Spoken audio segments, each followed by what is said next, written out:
Disclaimer. The video serves informational and entertainment purpose only. The content is considered speculative and should not be treated as confirmed fact. We encourage you to conduct your research and form your conclusion.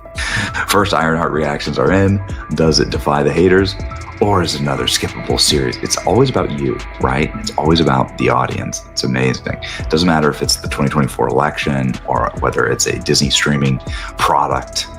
It's always about like how evil is the actual voters? How evil are the audience? It deserves your attention. Ironheart deserves your attention. That's how I knew. I was like, oh, they are desperate to get people to watch this damn show. After I did my reaction, I kept getting, hey, it wasn't that bad. I just watched it.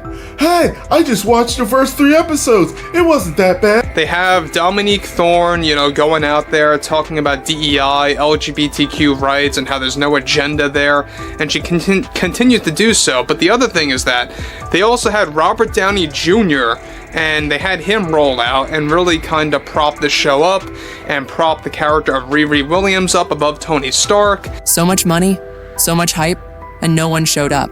Ironheart didn't just flop, it flatlined. No trending buzz, no breakout clips, not even a whisper on the charts. Disney dropped 3 episodes on premiere day, a strategic gamble meant to generate momentum. But when the Luminate streaming rankings came out, Ironheart was completely absent. Not low, not struggling, just gone. Meanwhile, shows like Love Island USA racked up billions of minutes watched. Even forgettable flicks like Moblin found a place. But Ironheart didn't even chart. And that's not just a red flag. That's a total system failure. Disney spent years building this show up. They tied it to Black Panther, Wakanda Forever. They cast a rising star.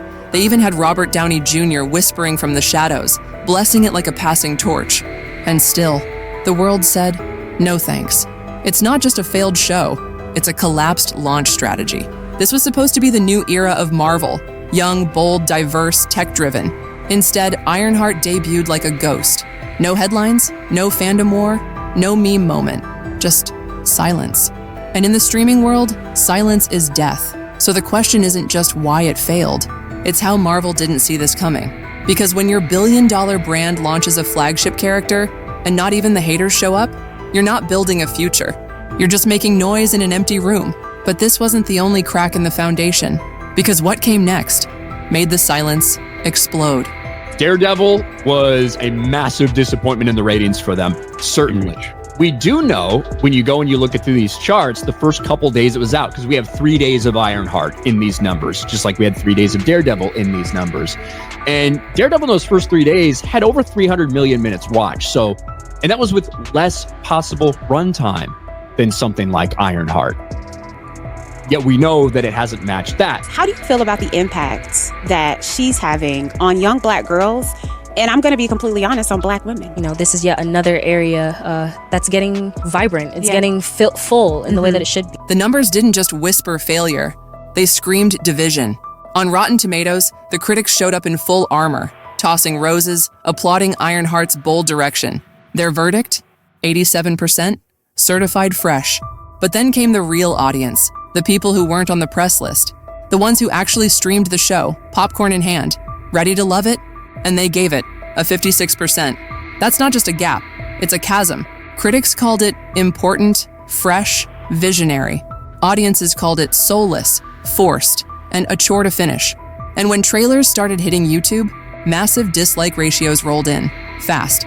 Comments flooded with the same message. This isn't Marvel anymore, it's homework. Some defenders cried review bombing, blaming bots, bad faith campaigns, and anonymous trolls. But the numbers kept slipping, and fans kept walking away. For Marvel, this wasn't unfamiliar territory. It's the same storm that hit the Marvels, the same backlash that crippled Secret Invasion. But here's the twist. Even die-hard Marvel fans stayed silent. There was no Save Ironheart campaign, no trending hashtags, just an awkward silence between critics trying to spin gold and fans who saw right through the glitter. In the old Marvel days, a split like this would have caused a debate. Now, it's a shrug. And that indifference? It's more dangerous than hate, because if the audience doesn't trust the critics anymore, and they're not defending your work, then all you're left with is a review nobody believes. But the backlash didn't stop at numbers, because soon the cast had to speak up, and it only made things worse. When a show flops quietly, that's one thing. But when it flops publicly, with everyone watching, that's when the claws come out. And Ironheart didn't just flop. It became a punchline. Online, the memes hit immediately. YouTubers plastered their thumbnails with phrases like, "woke flop of the decade" and "no heart, no hype." And then came the right-wing influencers, dragging the show into cultural war territory like it was the next Snow White disaster. Commentators on TikTok and X spun it as yet another case of Marvel pushing identity over story. Some even mocked the star Dominique Thorne, calling her a budget Tony Stark. Others said she was Marvel's Rey Skywalker problem all over again. And then, the cast responded. Anthony Ramos, who plays the Hood, stepped into the fire and said, "Everybody's gonna say whatever they want to say. But at the end of the day, we're proud of what we made." And in theory, that sounds strong. But in practice, it felt like a shrug. Fans weren't moved, they were annoyed. To many, it sounded like Hollywood's same old defense. You just don't get it. But here's the thing, people did get it. They just didn't like it. And when Robert Downey Jr. himself showed up to endorse the show, giving his blessing to Ironheart, even that wasn't enough. RDJ couldn't move the needle. And for Marvel, that was terrifying. Because if the godfather of the MCU can't convince people to care, then maybe they just don't anymore. And yet, behind this PR disaster was a deeper identity crisis. Because even the character of Riri Williams left people asking, who is this show even for? Going out there from the media that you are just a racist if you don't like Ironheart. The reason it's getting this backlash, the reason it's getting bad reviews, the reason that fans don't like what they see, it's just because all the damn racists out there, Jay. It's MAGA trolls, it's racists, it's blah, blah, blah. Well, we finally have our first hint of what this show is performing like when it comes to the numbers. Spoiler alert, kind of exactly what we expect. Ironheart ratings in the gutter. He didn't have to do it. Robert Downey Jr., the man who resurrected the MCU, who defined Iron Man, had already won. An Oscar under his belt. Oppenheimer in his rear view. He was back on top, and he didn't need Marvel anymore. But then came the call. Disney wanted him to help sell Ironheart, to bless it, to legitimize it. So he did. RDJ made the calls, filmed the clips, said all the right things. He passed the torch to Dominique Thorne, told her she was the next chapter, said she was the future of the MCU. But when the show dropped, it bombed, hard. And that torch? It barely lit a spark. Suddenly, RDJ's stamp of approval didn't mean what it used to. The man who once built the Marvel brand with nothing but charisma and charm couldn't even move a lukewarm audience to press play. And here's where it stings. Some fans didn't just shrug. They mocked him, called it embarrassing, said he sold out, claimed Disney used him like a pawn. Because now, it didn't look like RDJ was guiding the future. It looked like he was cleaning up their mess. And for a legend like him, that kind of blow leaves a bruise. He gave everything to build this universe, and now he's watching it crack, while his name's still etched into the foundation. Some say he'll be fine. Others say this was a mistake. But one thing's for sure, when even Iron Man can't save Ironheart, you know something's deeply broken. Let's be real. A show can survive bad writing. It can even survive low budget. But what it can't survive is a main character no one likes. And that's exactly what happened with Riri Williams. On paper, she's Marvel's next genius inventor, a teenage prodigy from Chicago who builds her own Iron Man suit. She's young, brilliant, fearless, everything a new generation of fans should rally behind. But on screen, she's annoying, brash, self-righteous, cold. Audiences didn't connect. They recoiled. One viewer tweeted, "I've never rooted against a Marvel hero, until now." And the backlash wasn't just about personality. In Black Panther, Wakanda Forever, she was already rubbing people the wrong way. Fast-talking, sarcastic, and emotionally closed off. Then Ironheart dropped. And somehow it got worse. We're told she's a genius, but we don't feel it. She builds billion-dollar tech like it's a science fair project, sells cheats at MIT, and never seems to face consequences. At one point, she's literally working with a gang connected to the devil. And we're still supposed to root for her? There's no emotional arc, no vulnerability, no reason to care. And that's the real problem. Riri isn't hated because she's a young black female lead. She's hated because she feels fake. She's Marvel's answer to Iron Man, but without the heart, the flaws, or the soul. And in a universe built on heroes who've bled, broken, and sacrificed, Riri just feels like a product, not a person. And that is why Ironheart failed before it even began. Yeah, and it's like the real Tony Stark. It's like back somehow, and there's like a moment where she's flying through, and he's like, "Who is that?" And she's like, "I'm Ironheart, Mr. Stark." And he's like, "I like that girl." And then he like goes to do something else. Like that would be like the level of something that I think would possibly happen. Natalie AI thing seems utterly preposterous and ridiculous, and even for an MCU show, I'm finding it to be a little bit of a bridge too far to go. The heist crew, all lame. Every single one of them, all lame. There was a time when Marvel could do no wrong. Every trailer, a cultural event, every film, a billion-dollar lock, and every character, from Groot to Wong, was loved like family. But now we're watching the empire crumble, frame by frame, in real time. Ironheart was supposed to be the next big thing, a bold new face, a bridge to Marvel's future. Instead, it became the symbol of everything that's gone wrong. And here's what's wild.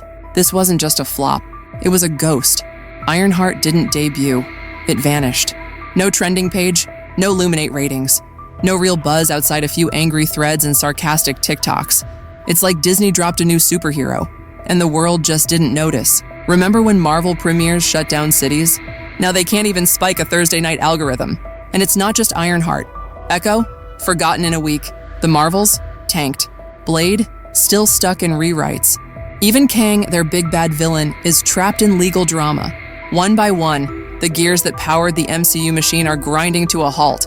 And while executives blame superhero fatigue, fans know better. It's not that we're tired of heroes.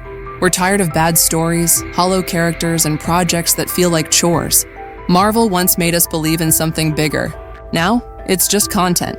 And if Ironheart is any sign of where this universe is headed, then maybe we're already in the endgame. Every time the criticism hits, someone from Marvel steps up to the mic and says the same thing. We're different. We're proud of what we made. And look, that's fair. Representation matters. New voices deserve a platform. Innovation should always be part of storytelling.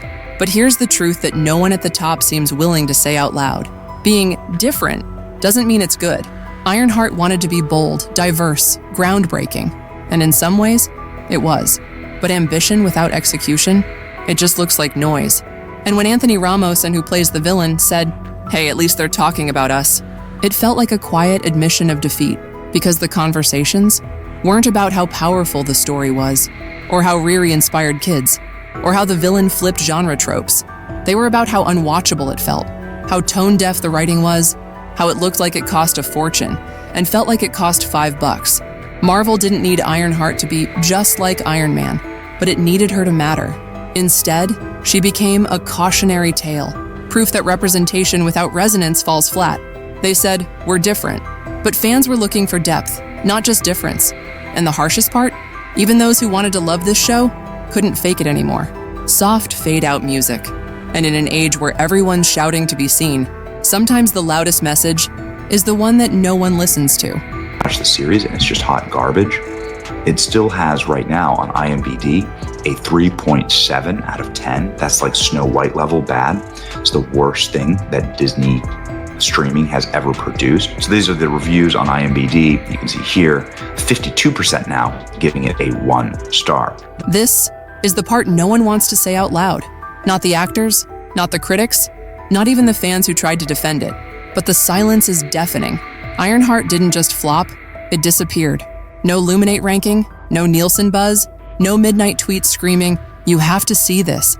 Just nothing. Remember when every Marvel drop became a moment? When people fought over spoilers? When forums lit up with theories? When midnight premieres felt like global events? Now, we get a 3-episode debut and the world scrolls right past it. No chatter, no fan wars, no passion. It's not just that people didn't like Ironheart. It's that they didn't even care enough to hate it loudly. That's not backlash. That's indifference. And in today's content-saturated world, indifference is the death knell. You can recover from bad reviews. You can rebound from controversy. But when people stop talking about you, that's when you're gone. And sure, maybe some execs are still spinning it. Streaming is weird, they'll say. People binge late, they'll promise. But we all know what this feels like. A show meant to launch a new era has already faded into the algorithm's forgotten pile. No chart, no chatter, no chance. Soft music fades completely. And if Marvel doesn't learn from this, Ironheart won't be the last to vanish without a trace. it'll just be the first. Once upon a time, the Marvel logo alone was a ticket to greatness, a guarantee, a cultural event. Every movie, a must-watch, every hero, a household name. But now, we're watching something else unfold. Not an explosion, not a scandal, but something quieter, more dangerous. Audience apathy. Ironheart was supposed to be a symbol of the future, a next-gen hero for a new age of fans. And instead, she became the ghost of what the MCU used to be. Disney poured millions into this show. They brought out RDJ. They leaned hard on diversity, innovation, and legacy. And still, the needle didn't move. So now the question echoes louder than ever. Is this the end of the MCU era? Not with a bang, but with a shrug? Sure, we'll see Deadpool. We'll still show up for Spider-Man, maybe even Fantastic Four. But that unstoppable machine, that Marvel momentum that dominated pop culture for over a decade, it's gone. And what's left behind is a studio throwing Hail Marys into a content void, hoping something sticks. This isn't just about a failed show. It's about a fading empire. And unless Marvel wakes up fast, Ironheart may be remembered as the moment the magic finally ran out. And that's the tea for today, my little gossip gremlins. If you enjoyed this drama buffet, don't forget to hit that like button like it's your ex's new partner's Instagram. Aggressively and with zero shame. Beauty.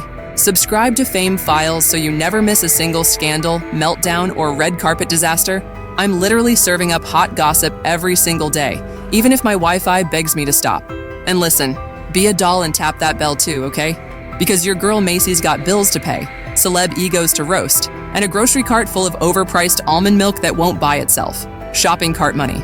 So until next time, stay nosy, stay fabulous, and remember, I spill it so you don't have to sip in silence. Bye.